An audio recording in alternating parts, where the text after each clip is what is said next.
Hey, what's up my friends? I am so glad the day has finally come where I'm able to show you this brand new plugin. Well, it's not new to us because we've been developing it for years. We have never worked so hard on a plugin, but it's here. VIRELIA is here. This is our flagship processor.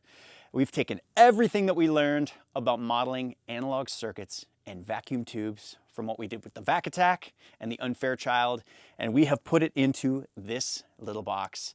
And I really feel like we got somewhere and reached some new ground as far as emulating the behavior of vacuum tubes and the way that the compression and EQ circuits interact together and interplay. It's really freaking special, man. So today I'm gonna show you this thing inside and out, give you a walkthrough of all the features, and I'm gonna show you my favorite use cases for it in a mix as I use it as the only plugin in an entire mix. So without further ado, let's jump in. I'll show you what's going on. All right, the session we're gonna be looking at today is from my dad's band, The Killer Hayseeds. This is a 25-year-old multi-track recording of a song called Our World. It's a brilliantly arranged country record with live instrumentation, wonderful players, wonderful decisions, and it was just so fun to balance this thing and move things around with panning and apply the VIRELIA plugin all over the session. So I have the VIRELIA plugin all over everything. It's the only plugin in the session, and I have it on the mix bus as well. So I'm gonna hit play, give you guys an idea of what this record is all about, and then I'm just gonna bypass everything and you can hear what the multi-track sounded like with no processing, no plugins, no mixing. Here we go.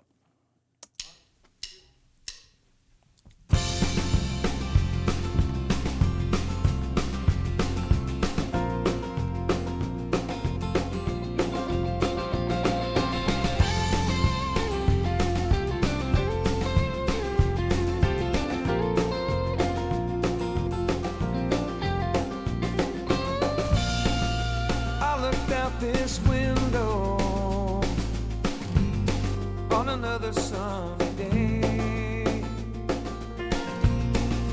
you were here beside me. Okay, so before we jump into how I use this thing to sculpt sound and what I've done in this mix, I want to tell you about this plugin.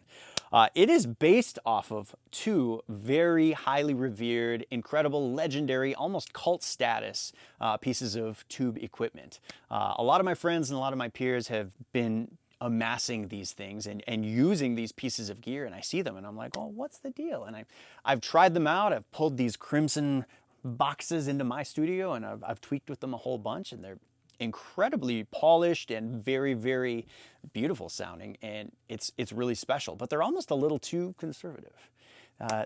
There's nothing that allows you to really push it over the edge and overdrive the tubes, and there was just always a level of flexibility missing for me because I'm not a gentlemanly kind of guy. I'm a bombastic mixer. I love to just push things to the point to where they're just inappropriately loud and distorted and vibey. I'm a vibe guy, baby. I am so used to being the bad boy. So I thought, why don't we mod the hell out of these?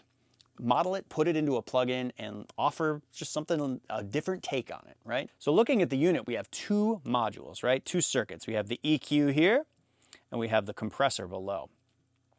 And you know, the main differences you're gonna find here is you have way expanded frequency selection, linkable channels, so you can really get some funky frequency shapes, and all of it's unstepped, which is really nice. And with the mid, I always want to boost some mids, and I remember on the original you could only cut, so we made that a mid attenuator and a booster.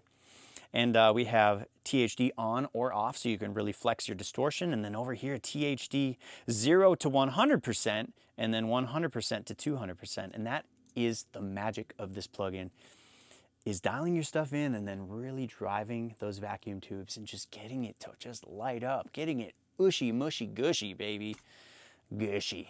Okay, and down here with the compressor, this is where we really took things a lot further.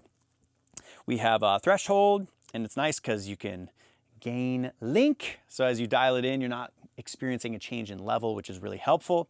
Attack, release, and then two very powerful knobs. Active blend between feed forward and feedback compression behavior. Oh, and you'll hear, it's really cool. Feed forward gives you a faster, more kind of smooth, fluid style of compression. Feedback gives you more transient, pokey, forward, aggressive. It's wonderful. Same thing with peak and RMS, blending between peak and RMS. Peak is going to give you a little more of a smoother vibe. RMS is going to, it's going to prioritize, you know, the punch of what's going on. And that's just adjusting how the detection circuit sees the signal coming in and decides to compress it. And it's amazing how much of a difference that makes on everything. And then obviously we have things like THD on and off for the compression circuit, stereo link on and off, high pass filter, and then down here we have a little sidechain high pass filter between 0 and 400 hertz. And curve, which is sort of your ratio, your knee, and then obviously things like oversampling, 16x, signal chain order, dynamics EQ, EQ into dynamics. You get it. And then nice in and out, just like on our Unfair Child plugin. I want to start by just digging into the threshold of this compressor on the mix bus and showing you how incredibly like transparent this thing is at like massive levels of gain reduction. It's just really a smooth operator.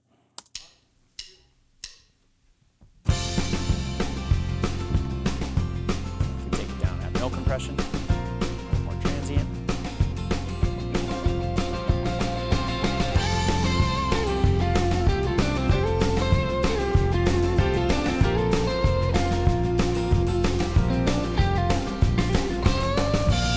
Okay, I'm going to dial that compression back a little bit and just start turning some other knobs.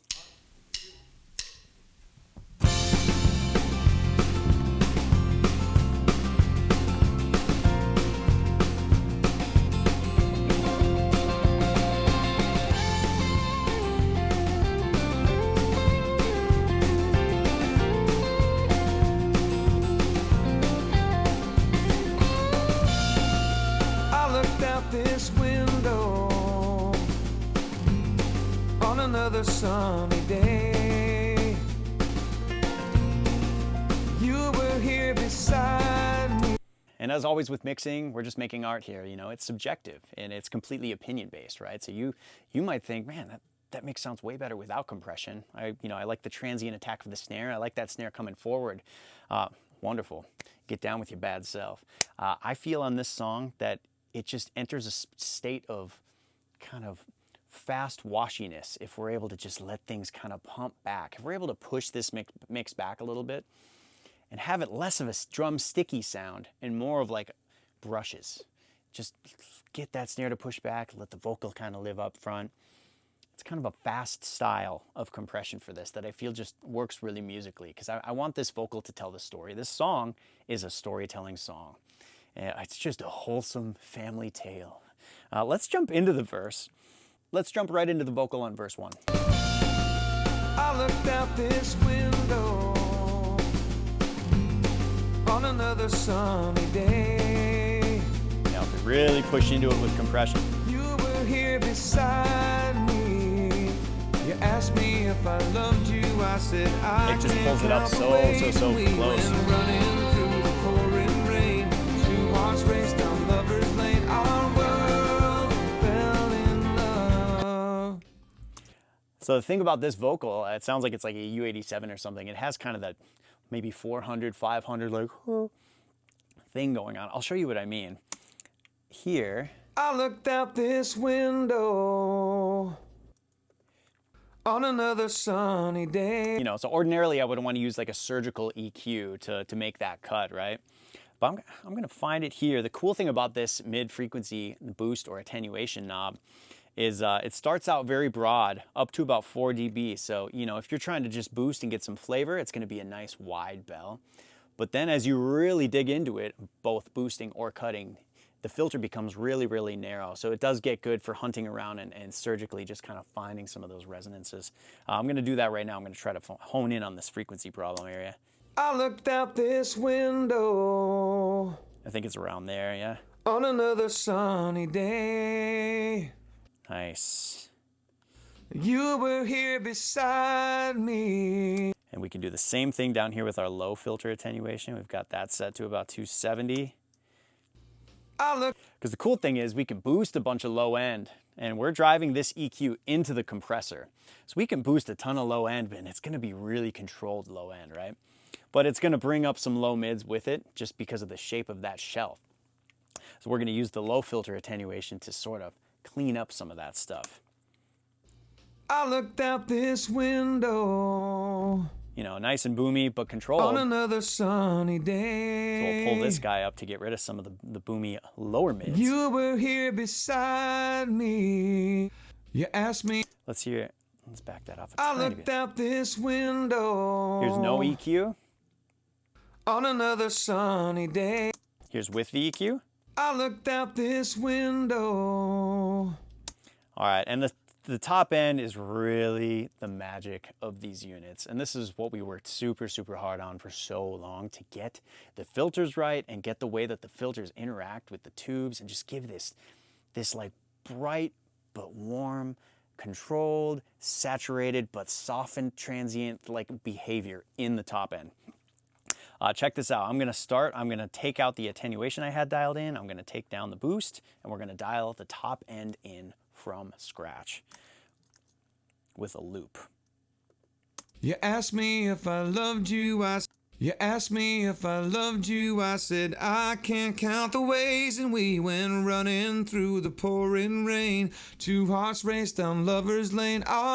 You asked me if I loved you. I said I can't count the ways, and we went running through the pouring rain. Two hearts raced down. So it's really nice, incredibly brilliant, and just airy and open and expensive. It sounds like just this sizzly, beautiful top end, right? But I love to use the top end attenuation with that to kind of mitigate certain areas. And for him, it's kind of the upper mids and lower end of the highs. That there's a little bit of pointiness there, and I'm gonna attenuate that. So we're like boosting a bunch of top end, but we're cutting a different area of the top end. Let's hear how this kind of works out. You asked me if I loved you. I said I can't count the ways, and we went running through the pouring rain. Two hearts raced down lovers lane. Our world. And then we can dig in with the tubes a little bit. It looks like I have this set to 165%. Let's hear it down just at stock, just 100% distortion, and then let's turn it up. Let's see if we can get just a little more love, a little more juice out of this bad boy. You asked me if I loved you. I said I can't count the ways, and we went running through the pouring rain. Two hearts raced down lovers lane. Our world fell in love. Laughing at the things we do, all our dreams were coming true. Our world fell. You asked me if I loved you. I said I can't count the ways, and we went running through the pouring rain. Two hearts raced down lovers lane. Our world fell in love. Laughing at the things we do, all our dreams were coming true. Our world fell in love. Let's take a look at like just what this arrangement is doing, what these instruments are doing here.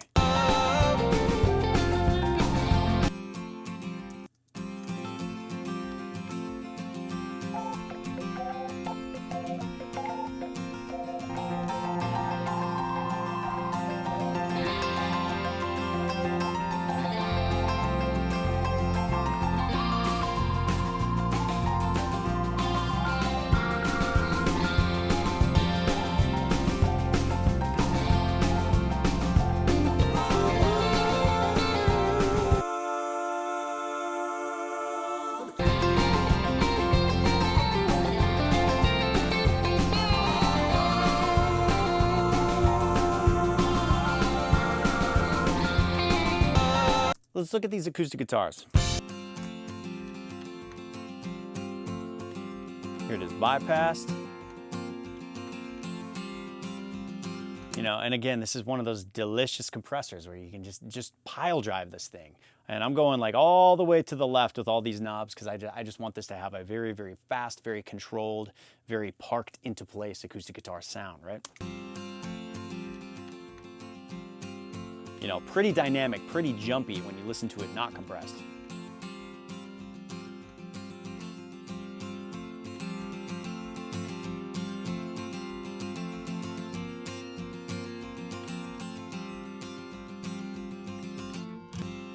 And the biggest thing too with dialing this thing in was finding there was just a little resonance.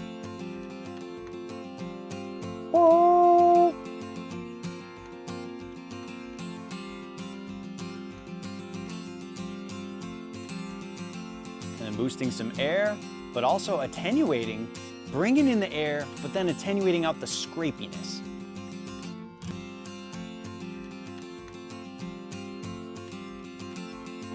Before, it's just a little too warm.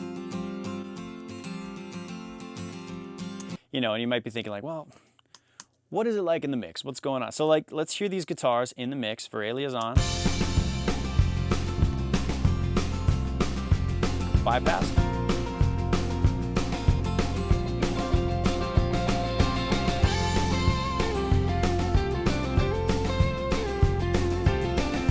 You know, mixing is really hard. And I am now listening back. I'm always second guessing, you guys. I'm listening back and I'm second guessing like, well, maybe I overdid it. Maybe I cleaned out too much of those mids. It's all subjective. Everybody's different. Some people like a very cleaned up acoustic guitar sound. Some people want that dirt in there. So then I say to you, my friend, well, perhaps this is a mastering EQ thing. Let's go over to the EQ band on our master. I have a little mid boost going on around 646, but you know what? Let's make that 666 just to be safe. We'll give it a little boost, a little cut. We'll give it a little eyes closed, ears open. And I'm just gonna move that knob around and just place the mid-range of this mix into a spot where I feel like the warmth is just right and just where it should be for a release.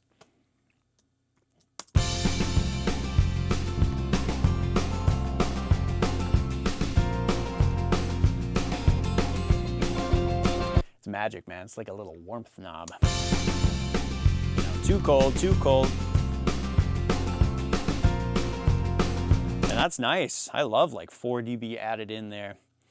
Sometimes that's like a day 2 of a mix kind of decision. I mixed this yesterday and it's always like, oh, EQ over EQ. And I'm usually coming back the following day and being like, okay, let's dial back those choices, or let's reimpose, let's re-inject some mid-range warmth back in that I got a little too overzealous with my cutting, you know, the day before. So, but I want to hear how that translates in the chorus when we have some vocals going. Can we add it on another name? Our lives would never be the same. Our world fell in love. Laughing at the things she Again, let's hear everything with all the plugins off. Our world fell in love. We're sitting in this same church. What was it like without the kick processing? Let's bypass. Oh yeah, that required some love. And how about our snare?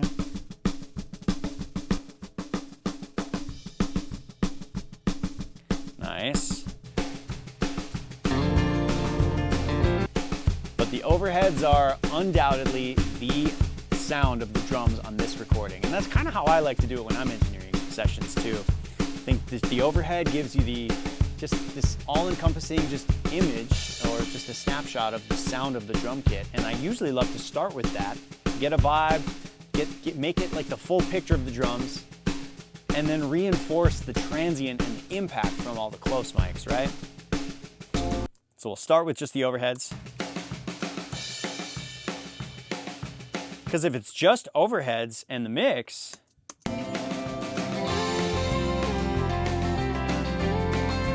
a lot of the flavor we need, but we just need to bring in some impact, close mics, right? You know, there's our snare giving us that thud. You know, and that snare feels better to me as I turn it up louder, but I gotta remember, the vocals aren't in. You guys, I'm a mixer, I'm not a snare enthusiast. It's, you know, for many years, I just made the mistake of just focusing too much on the wrong things. It's not like getting a snare sound is a bad thing to focus on, because I honestly, I judge a great mix by the quality of the snare drum. Like at least in these styles of music where it's a live drum kit, like how's the snare? Like that really separates the men from the boys, I think. But we got to hear it against the vocal. And for this type of song, it's not about getting the banging snare transient. It's about getting the song working. So let's put the snare back. Let's hear it with the vocal in there. Can we add it on another name? Our lives would never be the same. Our world fell in love. Yeah, You might want more snare. You might want more snare slamming you in the face. I do. I'm like a metal guy. You know, I come from heavy music background, and it's just that isn't what this is, man. This is a mature, sophisticated storytelling situation. So man, that's fun. Let's look at our overhead processing.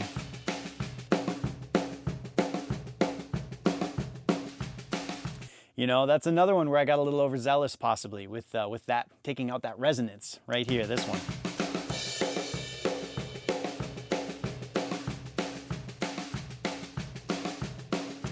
I think in the mix, it just clouds things up to have that resonance so far pronounced, you know?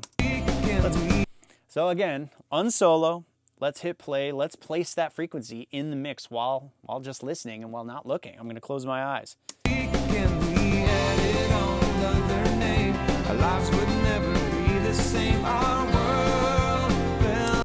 For me, pushing that resonance back allows for that mid-range to exist in the vocal, which is, you know, in the center of the mix. It's very, very important.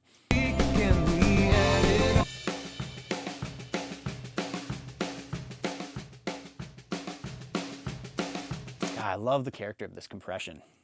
I have it set very, very, very fast. Again, I wanted to take it out of smacky stick land into like very soft, gooey brush land. Just romance.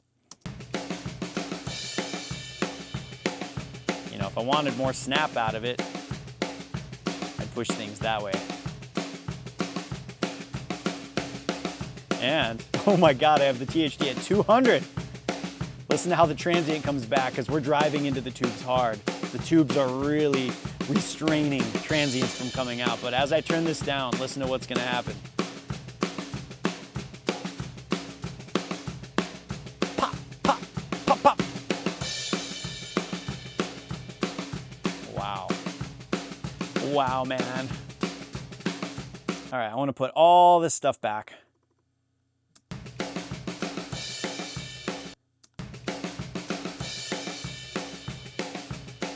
And you know what? I was doing a high filter attenuation there because I was hearing a little bit too much hi-hat pedal.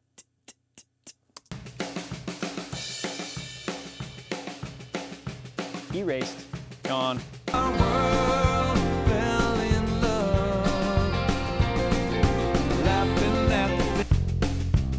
And the bass and the kick were fighting in the mid-range for who's going to dominate that 200 to 500, and I would say even 200 to 1K position of puh, puh, puh, pulse. So I compressed the bass down hard with fast settings, and I had to pull out a lot. Like here's the bass before. Very wooey around 100 to 200.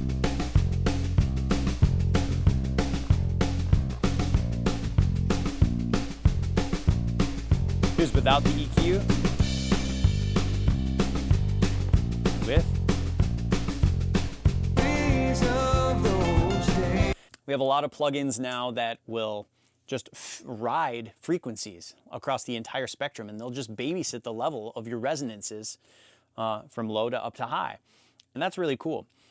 But I am kind of the old style mentality where if you control your EQ and then you're riding it into the dynamics and you're parking it into place with compression the right way, with the right EQ into the right compressor, those resonances are just going to be under control anyway. So I don't think that we need to be overdoing it with all of these automatic resonance suppressors. So you just have this fluid, rubber bandy, just constant motion and movement on your song. It's like, I kind of like a wall of sound where things are consistent in level. You know, I don't know. I feel uncomfortable as a listener when I hear things pulling away from me, especially in the low end. Like when people have side-chained bass off the kick, like things like when I feel the low end move away or pull back from me, it creates an alarming feeling, and the stage 5 clinger in me tends to activate, and I get very lonely. Like I want the low end to come back. So I think we got this under control here. Let's see what we have next. Little drum room. And I'm blowing up that drum room. blowing it up. And then another trick, because we don't have reverb, I didn't want to use any other plugins. I was having a really good time with the challenge of having this, you know, restraint, this kind of limitation imposed on the process.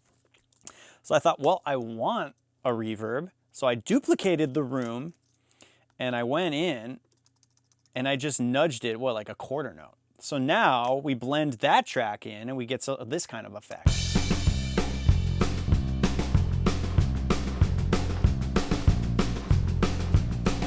Then I went in and just EQ'd it a little differently so that the kick was kind of pulled out and then the highs were pulled out.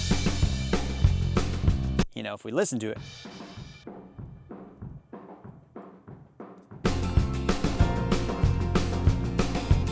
Compress it really fast.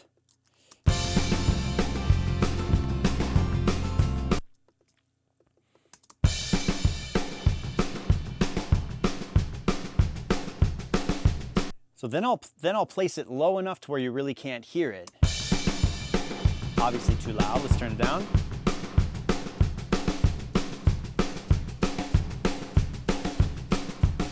And you think, well, what's the point? I mean, it's really not giving any sort of extra, but like if you get rid of it completely, you'll hear the difference. Here it is with, without, with,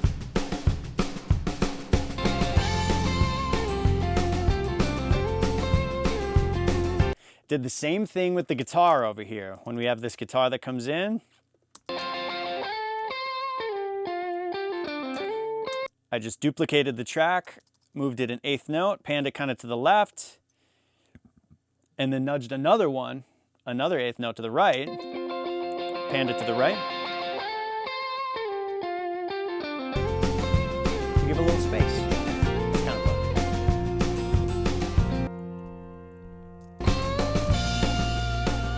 Out this window. Same thing with the vocal delays you're hearing. It's on just another sunny day. And they're just EQ'd really heavily, pulling out a lot of the lows and a lot of the highs, so they're just dark verbs that can just kind of live in and around and behind the vocal to give it a little more dimension. Because, you know, if we mute the effects at the verse, it's really dry, which isn't totally inappropriate, but like, I like a little dimension. I looked out this window. It sounds a little too raw, maybe? On another sunny day. Versus with the effects. I looked out this window. On another sunny day. And then later on in the song, he starts vamping. There's ad-libs. He's just kind of yelling out like, yeah! And then we automate those up. As the mix gets more and more dense, turn your effects up. Just automate, automate, automate. We went running through the pouring rain. 2 hearts raced down. Maybe less than a slap. Fell in love. Laughing at the things we do.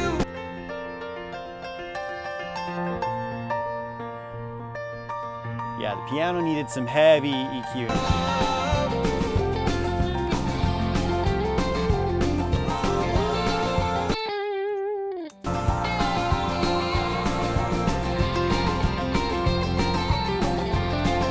Backgrounds. I mean, listen to the top end, listen to the air.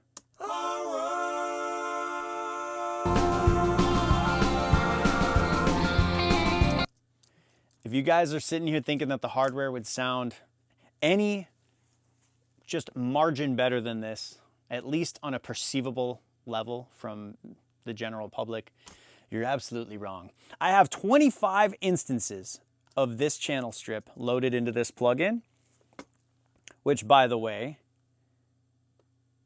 is clocking me at about 1% disk usage, which is great, and around 22 when I hit play.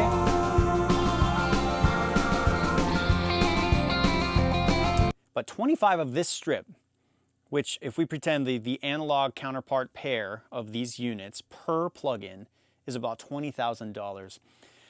25 times 20, I mean, we're talking about $500,000 worth of analog gear right here in this session And that is the sound. Let's hear it bypassed.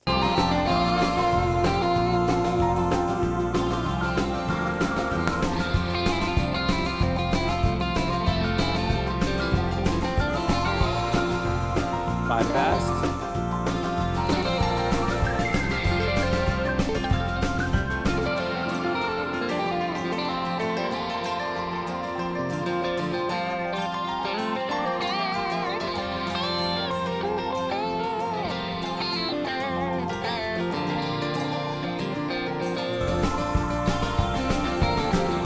Let's EQ our mix bus a little bit.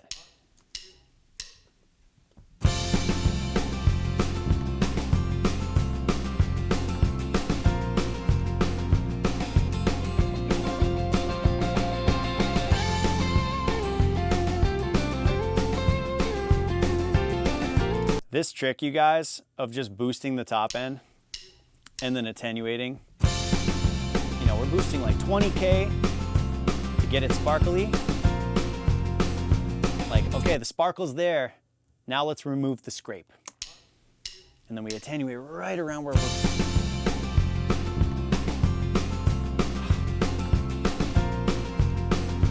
And let's link our low channels. Let's try to get a little more, because if I boost the low end of this mix, you're gonna hear a lot of the rumble come up. We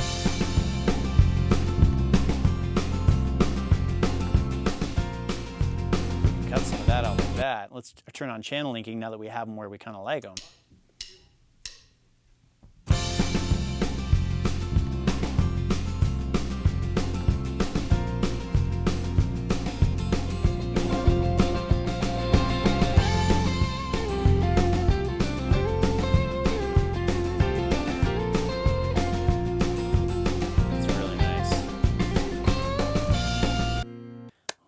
That was fun, man. I love music. I love getting the opportunity to work with tools that allow me to think in a different way.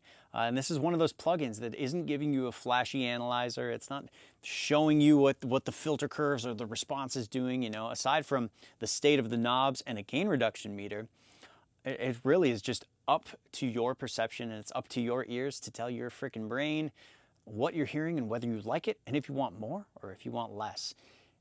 And it's just such a cool way to make art. It's, you know, I compare it to a kiss from a rose on the grave. No, I compare it to having a canvas. You're an artist.